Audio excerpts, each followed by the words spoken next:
Hey everyone, welcome to the Guri Show Podcast Season 2. New episode drops every Wednesday. This season is all about shifting perspectives, changing reality, breaking stereotypes, crushing down walls.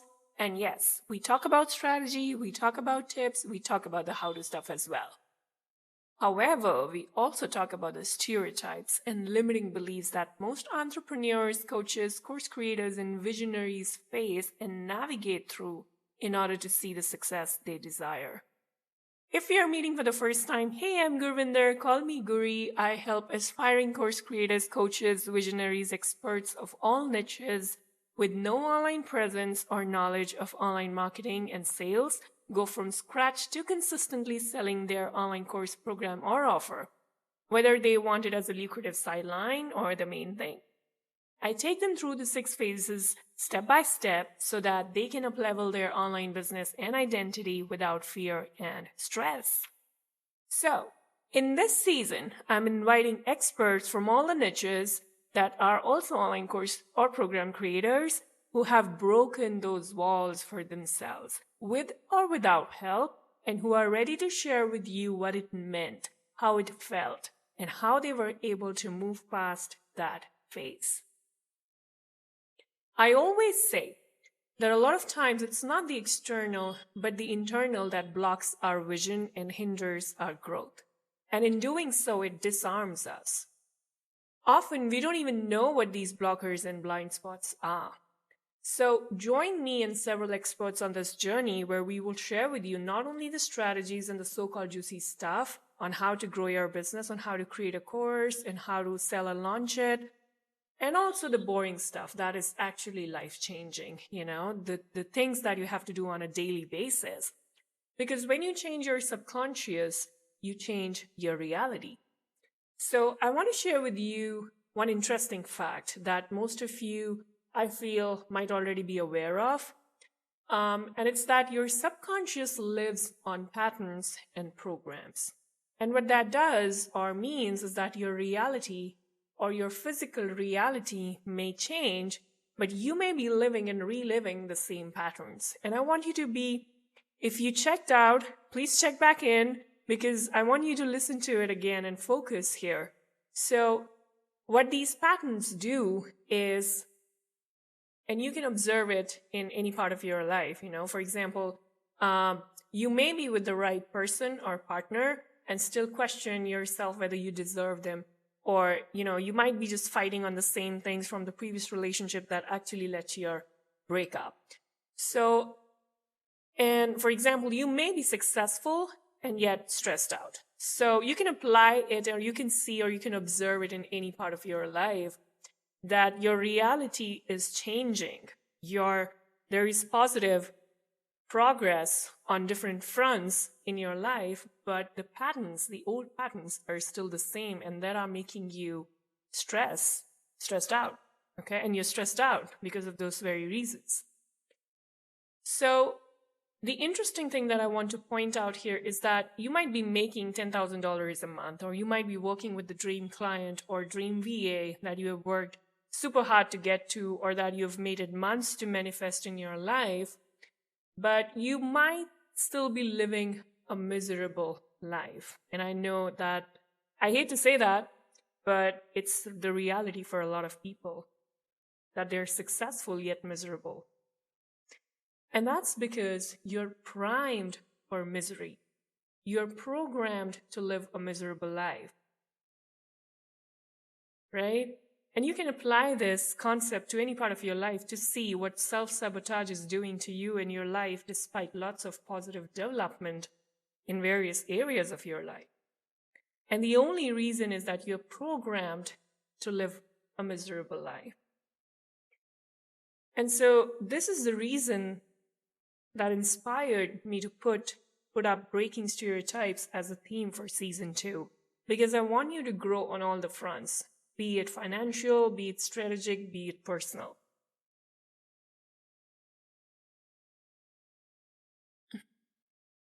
Now, most of these beliefs were programmed into our subconscious when we were young.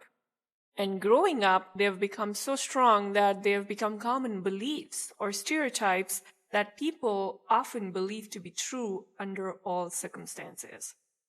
So I hope you're getting what I'm saying, that when you hear one thing again and again and again and again from multiple people in multiple situations, and you hear the same thing, your mind starts believing it to be true under all circumstances. So, and when that happens, breaking them at a certain point in future or changing them to get to your desired destination becomes super difficult. Because, I mean, how can you change something that is generally accepted as true or right? And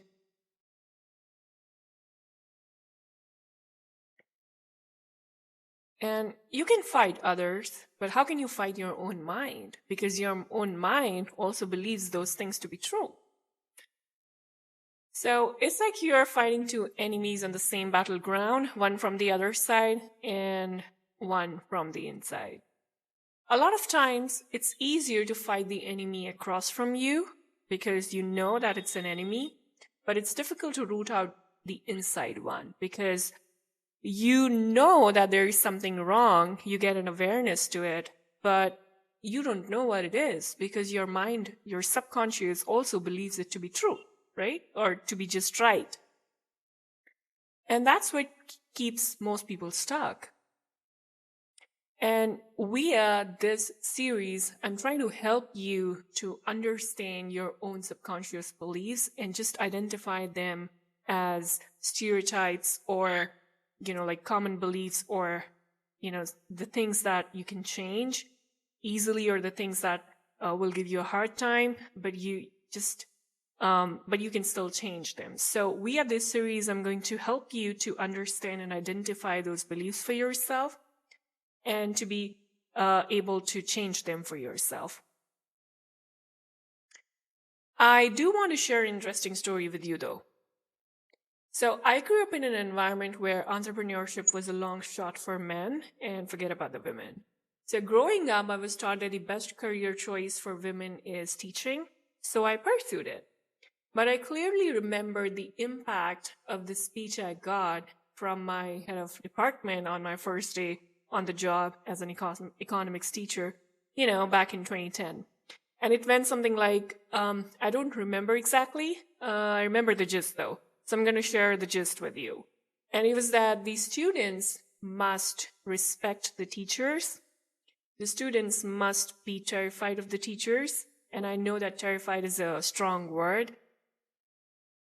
But what they actually meant was that the impact of a teacher should be so profound that the moment they enter the class, students should go in pin drop silence so that the students can focus on the studies. And I remember thinking I am way far from something that can terrify people.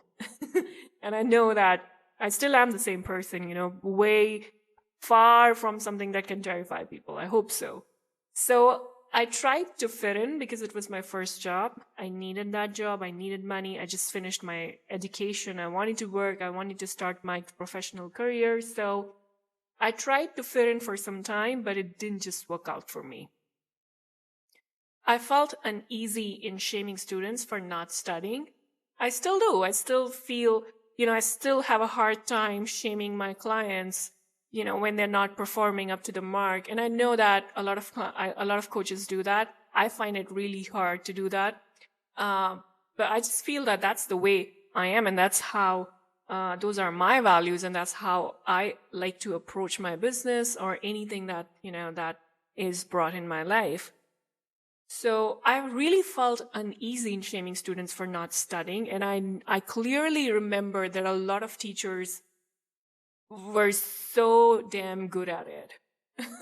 I can't tell you how good they were. In fact, when I was a student, when I was in school, I remember how my teachers, they were so good at shaming students for not studying, and it terrified the hell out of students. And at that point, I remember, being a student and felt like when teachers are doing this with you, they are actually motivating you to study. And so they are doing it for the good. But it's not the right approach. So going back to the time when I was a teacher. So I felt uneasy, and that's because I believed that as a teacher, my job was to teach and not do moral coaching. I mean, sure, if it comes natural, sure, if, anyway, my words of wisdom could help a student, I would go in, 100%. But I realized early on in my teaching career that I wasn't that kind of person who would scold a student for arriving late in the class, And I agree that school students, especially the school students actually, they need some character building, but I figured the profile just wasn't for me. So I would rather teach someone by building context to reality and by showing my real self than just allow them to grow from there, because I believe that that's exactly how humans grow and are meant to grow. So that's the first stereotype I broke in my professional life. I didn't go the traditional way. I took it to not acting up traits that society wants teachers to put on. And I know that it varies from culture to culture, country to country, city to city. But, back in the day, I believe that the education system was a lot like that. So I showed up as an empathetic and compassionate and kind person that I am, who wanted to show students that studies needed to be looked upon as having the ability to provide life-changing experiences that can shape their future, and not just as a way to belong to the honor roll. And yes, the downside was a lot of times students did take me lightly. The principal called me in a few times to moral lecture me on how to become a stronger person. I do, however, remember that the students who could see through my intention showered me with love and respect. And so I gave up school teaching for the very reasons, and I took up private coaching where I knew I had some room for showing up as a real person that I am. And then that journey continued for some time because I also wanted to build my career as a teacher. So that was 4 years or something, around 4 years. Eventually quitting teaching completely in 2017. And that's when my entrepreneurial journey began. But it was really early 2018, where I actually started taking action, understanding what comes under the digital marketing umbrella, and really starting, experimenting and learning these different departments, different skills like email marketing, SEO, and different things. So 2017 was almost a year of healing from a trauma and really understanding what I really want to do. Because although it was clear that I wanted to hop on the entrepreneurial journey, but the plan of action wasn't quite clear to me. So I didn't think ahead. I didn't plan ahead for things. I just quit, from my job. And I was like, okay, let's do it. What have they got? I realized, not to my surprise though, that I had nothing. I had no action plan, roadmap. And that's why I love my journey from 2017 till now, 2022. We are, in 2022 now. I absolutely love my journey. I absolutely adore myself, all the things that I went through and I experienced, and I let them take out the best in me. I allowed them to bring out the best in me, and I absolutely love this journey. So I started in 2017 with nothing, with no, some savings, but those savings just, poofed in no time. So 2018 till 2021, I absolutely love this journey. That being said, I did come face to face with many hidden in the back of my mind stereotypical beliefs when I started my entrepreneurial journey, because coming from an employee mindset and shifting to a CEO mindset seems like eating an ice cream, but it ain't nothing like that, my friends. I am, oh my God, I'm getting chills. Um, it's nothing like eating an ice cream. It's really a journey. It's a marathon. It's not a sprint at all. So I even face, a lot of these hidden blocks and blind spots. I come across them even today, and that's a good thing. I've learned how to embrace them. In fact, now I even look forward to meeting them because I know now that sooner I come across them, faster I can reach my goals by either reframing those beliefs or completely crushing them down.